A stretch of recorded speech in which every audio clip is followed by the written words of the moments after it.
só, meus caros, eu aproveito, me valendo do privilégio da amizade, resolvi utilizar esta oportunidade que a gente tem de estar juntos aqui para falar um pouco sobre uma pesquisa que está se insinuando na minha cabeça. A professora Adriana apontou que o tema das políticas públicas já vem me ocupando há algum tempo, resultou nessa obra, tem outros textos escritos, mas assim, uma certa dose de inquietude intelectual me levou a pensar em outras coisas, e o tema da inteligência artificial e a sua relação com a administração pública e, em particular, com as políticas públicas, é alguma coisa que vem insistentemente batendo na minha porta, de modo que estou começando a fazer o link entre essas coisas e resolvi aproveitar que o ambiente acadêmico é provocador aqui em Curitiba para trazer essas primeiras reflexões neste tema.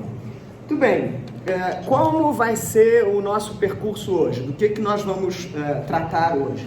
Primeiro, num primeiro segmento dessa minha intervenção, vou estabelecer um certo acordo semântico, né, sobre o que eu quero dizer, ou aqui estou me referindo quando falo em inteligência artificial, que é uma expressão que vem sendo utilizada em todos os lugares, em vários sentidos, com vários conteúdos, e para que a gente possa se fazer entender, é preciso que a gente estabeleça um patamar comum de conhecimento sobre o que seja inteligência artificial, as suas dimensões e as funções que ela está sendo chamada a desempenhar.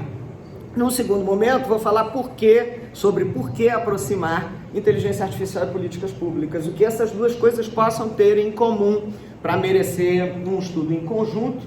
Num terceiro momento, vamos falar sobre em que ponto do ciclo das políticas públicas a inteligência artificial pode ser particularmente relevante, particularmente enriquecedora, e finalmente vou falar um pouquinho sobre os riscos deste ingresso, deste novo ferramental neste cenário de políticas públicas de que a gente está cogitando.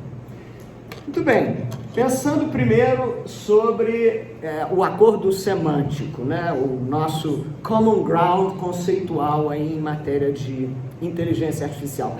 Vocês vão encontrar, eu estou dedicada já à redação de um primeiro texto sobre isso, professora Adriana, porque se há alguma coisa que não me aflige é o medo de escrever. Né? Eu sou um pouco incauta nisso. Né? A gente lê de vez em quando tanta bobagem por aí, né? Por que eu não posso me permitir, vez ou outra, escrever uma coisa assim como... Né? Então, já estou me dedicando a escrever sobre isso, e aí nós vamos ver que essa expressão normalmente tem sido associada com uma lógica de mecanismos que tentem reproduzir a ação humana de formulação de decisões. Né? Então, isto seria, num desenho muito genérico, um conceito de inteligência artificial.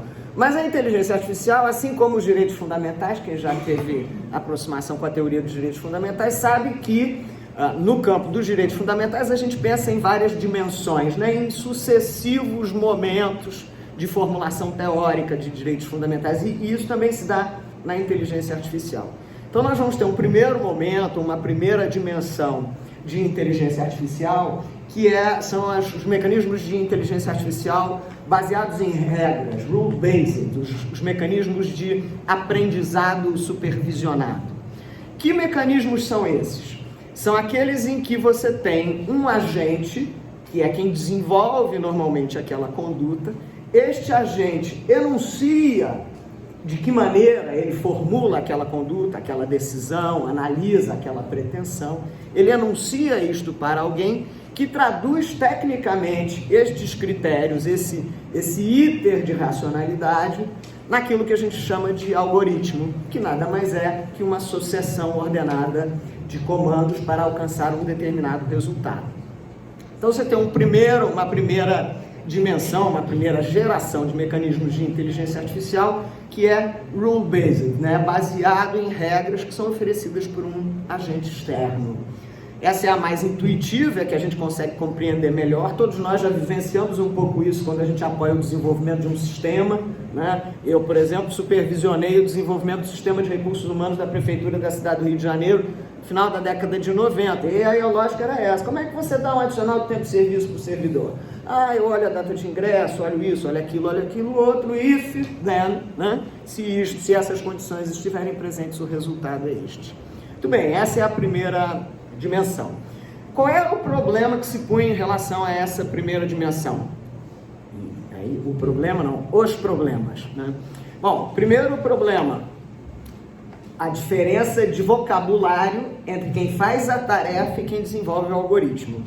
Quem já teve a oportunidade de tentar descrever para um desenvolvedor como faz, experimentou isso, né? Porque você fala juridiquês e ele fala informatiquês. Então você fala uma coisa, ele não entende, ele te dá uma resposta, você também não entende, é uma coisa um pouco complexa, né?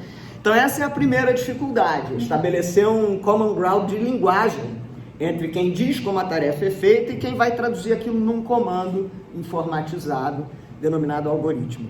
Segundo elemento de dificuldade reside na circunstância de que muito do que a gente faz intuitivamente. A gente faz sem grande reflexão racional. Tem lá aquele livro já muito conhecido, Rápido e Devagar, que explora bem isto, né? Por que você, quando chega na Unibrasil, vira para a direita? Não sei, tem 10 anos quando eu chego na Unibrasil, eu viro para a direita. Já nem sei muito bem o que é. Mas agora mudou o lugar para o PPGD, agora você tem que virar para a esquerda. Pois é, mas assim, faço isso tanto, né? Então há muito do que a gente faz intuitivamente. Portanto, a gente terá dificuldade de explicar por quê, né? No âmbito da administração pública em particular, tem o que você faz intuitivamente e tem o que você faz porque sempre foi assim. Quem lida com a administração já ouviu essa expressão muitas vezes, né? Ou é o sempre foi assim, ou é o doutor, isso é assim desde o tempo de, e aí vem o nome de uma figura conhecida, né? Um ícone da administração pública. Doutor, isso é assim desde o tempo de, na minha prefeitura era o professor Hélio Ribeiro. Quem queria encerrar a discussão dizia assim, mas isso é assim desde o tempo do professor Hélio Ribeiro. Aí as pessoas, então tá, né? Enfim, então este é um problema também, que para você enunciar, não dá, como você traduz no algoritmo, faço assim porque é assim desde o tempo do professor Hélio Ribeiro, não dá, né? Então estes são alguns dos problemas que ilustram as dificuldades dessa primeira dimensão de inteligência artificial. E além disso, essa dimensão continua deixando o mecanismo informatizado a reboque da nossa velocidade, da nossa capacidade de enunciar as coisas, de perceber as coisas. E aí, portanto, a gente evoluiu para esses momentos de machine learning. Haverá autores que dizem que também a primeira dimensão se qualificaria, né, se incluiria no gênero machine learning, mas o que eu estou me referindo como segunda dimensão são os mecanismos de inteligência artificial de deep learning, de aprendizado profundo. Qual é a diferença entre a primeira e a segunda dimensão? Na primeira dimensão, alguém dá um comando. Olha, faça assim, desse jeito. No Deep Learning, o mecanismo de inteligência artificial, diante de uma vasta base de dados, vasta, rica base de dados, remexe, né, revolve esta base de dados de maneira a identificar padrões. Olha, muitos alunos da pós-distrito na Unibrasil são orientandos da professora Adriana Schier. Isso é um padrão, né? E aí a máquina vai tentar identificar outros componentes para poder entender o que faz com que muitos alunos do programa de pós-distrito da Unibrasil procurem a professora Adriana Schier. Aí vai identificar outro padrão. Muitos alunos pesquisam neste campo. Muitos alunos foram antes egressos desta ou daquela universidade, de maneira a construir uma compreensão de por que este fato, os alunos procuram a Adriana Schier, acontece. Então, essa é a lógica dos mecanismos de inteligência artificial do Deep Learning. Problemas em relação ao Deep Learning. A máquina aprenderá tanto quanto e com tanto acerto quanto decorrer da base de dados. Então, se eu tenho uma base de dados informacional pequena, a máquina aprende pouco. Ela não tem amostra, quem faz pesquisa empírica, né? Ela não tem amostra para um aprendizado profundo mesmo. Ou, se a minha base de dados é ruim, é de má qualidade, os dados são inconclusivos, os dados são imprecisos, os dados são insuficientes, né? Ela também não é capaz de aprender. Então essa é uma dificuldade que se põe de maneira muito aguda nas relações com a administração pública. Porque quem também tem experiência com a administração pública sabe que a administração pública só descobriu a informática há no máximo 2 décadas, né? E ainda assim, né, chama de Vossa Excelência, não tem intimidade muito com a informática, né? Então, boa parte do conhecimento de que a administração pública detém não está bem traduzido nas bases de dados. Como disse a vocês, participei do projeto de implantação do sistema de RH da Prefeitura. Imaginem, naquela época a gente tinha mais de 100 mil servidores, e aí, portanto, tínhamos que imputar os dados de toda a vida funcional das pessoas no sistema novo, né? Então, para alguns, para o cara que ingressou na administração há 2 anos, isso era mole, né? Agora, para mim, que já tinha 20 anos de administração pública, era um perrengue. Muitas ocorrências na minha vida funcional para imputar no sistema, né? Então, esse é um problema agudo no que diz respeito à implantação de mecanismos de inteligência artificial na administração pública. A próxima fronteira de inteligência artificial é a fronteira que envolve o aprendizado de contexto, a inteligência de contexto, que é algo muito próprio da espécie humana, né? A gente trabalha a partir de leitura de contexto. Também parte dessa leitura de contexto é consciente, parte não é, né? Então a gente chega aqui, esse foi o exemplo que eu dei ontem à noite, vou dar agora de novo, porque ele é muito próprio, né?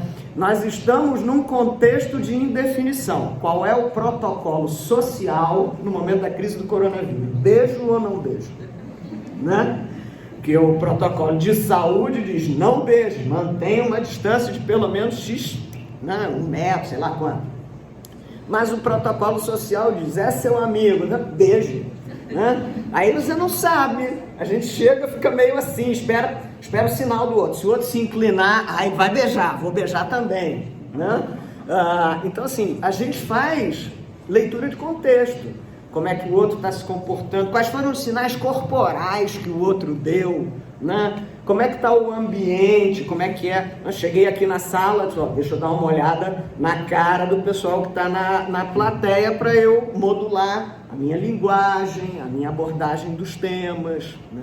Então percebam que os elementos de contexto de que cada um de nós se vale para entender qual é a situação e modular o seu comportamento são muito variados, muito ricos e muitos também a gente faz sem perceber, né? Então você tem no campo da inteligência artificial a tentativa de incorporar isso. Então você tem os esforços de inteligência artificial para reconhecimento de imagem, de inteligência artificial para reconhecimento de linguagem, de inteligência artificial para reconhecimento das condições geográficas, locais, né? Tudo isso para tentar somar e fazer esta leitura de contexto que a gente faz, né? Mas ainda estamos muito longe disso. Mas é a próxima fronteira em matéria de inteligência artificial.